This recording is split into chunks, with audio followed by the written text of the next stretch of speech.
Muy buenas noches, mi nombre es Laura Yane Colmenares Molina, soy estudiante de la Universidad Bicentenaria de Aragua de la carrera de Contaduría Pública. El tema que vamos a tratar hoy por acá es sobre las retenciones como medio de información fiscal de las empresas.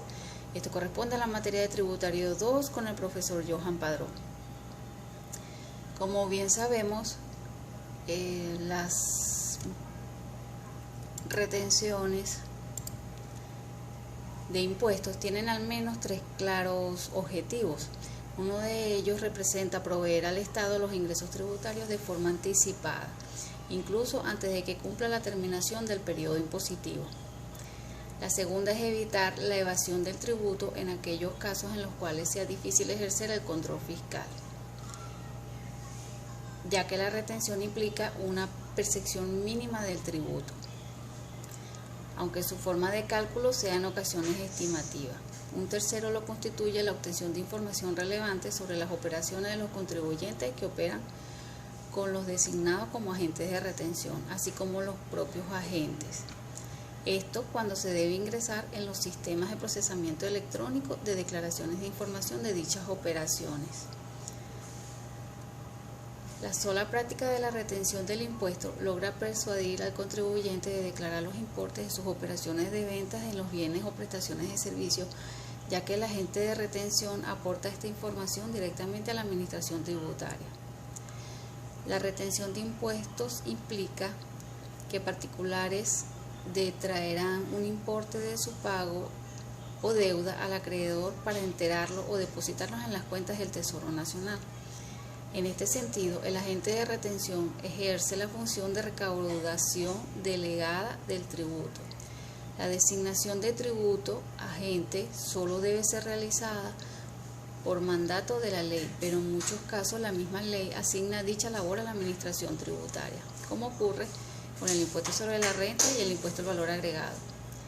El Código Orgánico Tributario establece las bases normativas del sistema de retención. Primeramente, habría que destacar lo previsto en el artículo 42, el cual dice así: existe pago por parte del contribuyente en los casos de percepción o retención en la fuente prevista en el artículo 27 de este mismo código.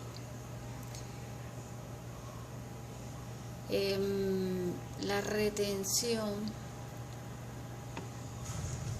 en el artículo 42 del Código Orgánico Tributario muestra en pocas palabras las retenciones como fuentes donde se reconocerá un pago del contribuyente. No hay condicionamientos ni accesorios, sino simplemente al darse la retención se concreta uno de los medios de extinción de obligación tributaria previstos en el Código Orgánico Tributario. El agente de retención no es un pagador designado por el sujeto retenido para el cumplimiento del pago del tributo, sino realmente un agente de ley y por ende el representante excepcional del sujeto activo en dicha labor. Por esta razón, el Código Orgánico Tributario estipula que efectuada la retención o la percepción, el agente es el único responsable ante el fisco por el impuesto retenido o percibido. Si bien los agentes de retención o de percepción, que lo sean por razón de actividades privadas, no tendrán el carácter de funcionarios públicos, como lo preceptúa el Código Orgánico Tributario, estos ejercen una función auxiliar que corresponde a la administración tributaria. Se atribuye así, por expresa disposición de la ley, funciones especiales a los responsables designados como agentes de retención. Esta regulación tiene, sin embargo, unas consideraciones esenciales para su viabilidad jurídica y económica.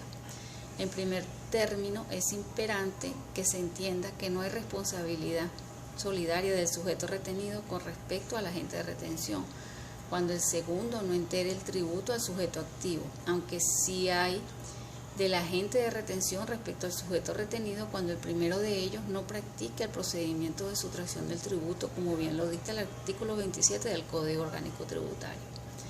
Esta es una garantía a favor del sujeto retenido, como contrapartida de la obligación que tiene el mismo de soportar la retención del tributo que un particular le hace en calidad de responsable. En segundo término, consecuencia de la primera consideración, la retención le debe ser reconocida al sujeto que la soporta como un pago o un crédito desde el mismo momento en que le es practicada y comprueba ello por medio de un documento o comprobante entregado por el agente de retención. Es un sistema que sacrifica la seguridad del pago directo, que implicaría que el propio contribuyente cumpla con depositar al sujeto activo el importe del tributo y lo sustituye entonces por la designación de sujetos intermediarios, que como agentes de recaudación cumplen con dicha labor, con la ganancia de facilitar el control y efectiva recaudación del tributo.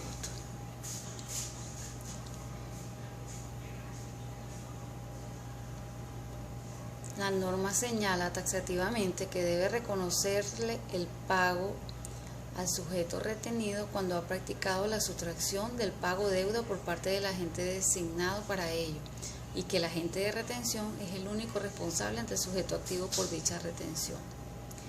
Por esta razón es absolutamente impertinente desde la perspectiva jurídica que la administración tributaria pretenda desconocer el crédito o pago del contribuyente que ha sido objeto de una retención de impuestos.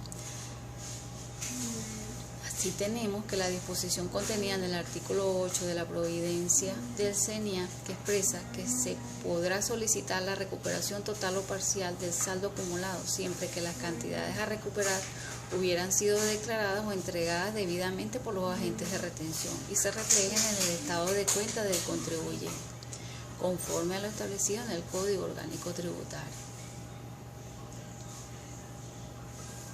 En la medida que las administraciones tributarias sostengan una posición que implique el abierto desconocimiento de las bases esenciales del sistema de retención de impuestos, contraviniendo lo previsto en el artículo 27 y 42 del Código Orgánico Tributario, en esa misma medida pierde legitimidad el sistema. Bueno, eso es parte del resumen de las retenciones, de cómo se manejan en nuestro país. Muy buenas noches.